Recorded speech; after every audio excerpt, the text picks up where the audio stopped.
ये भैंसों को नहलाया जा रहा है गर्मी की वजह से, और इनकी सफाई की जा रही है अच्छे तरीके से, क्योंकि गोबर में बैठने की वजह से काफ़ी ये गंदगी आ चुकी थी, बारिश आई है, तो इसलिए ये भैंसों का बाड़ा है।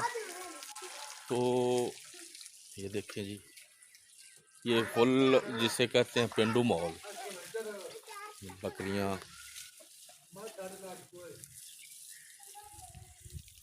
ये देखें जी अब दूसरी भैंस की बारी आ गई है।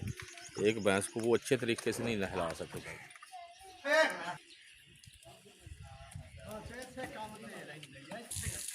यह एक बकरियां हैं,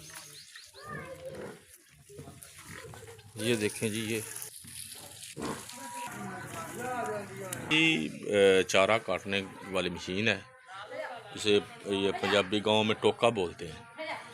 तो कई जगहों पे और भी कुछ बोलते होंगे, आप अपने हर बंदा अपने इलाके की ज़ुबान बोलता है, तो हमारे इलाके में टोका बोलते हैं। ये भैंसों को नहला कर अब इस छाँव वाली जगह पे ये हवादार बरामदा बना हुआ है, यहाँ पे अंदर, यानी कि गर्मी से बचने की वजह। ये देखें जी मुर्गियाँ हैं, ये क्या बात है, चकोर मुर्गियाँ।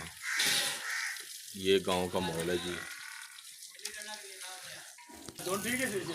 ये साथ ही जनाब दावत तैयार हो रही है, ये मौलवी साहब आए हुए हैं काफ़ी दूर से। ये देखें जी, हर बंदा अपने अपनी बारी का काम कर रहा है। ये कभी ड्राइवर बना होता है, तो कभी ये खान शामा होता है। आज ये जनाब ये साथ ही आज दावत तैयार कर रहे हैं, वो इधर साथ ही ये देख। बाकी इंशाल्लाह अगली वीडियो में इसमें इतना ही।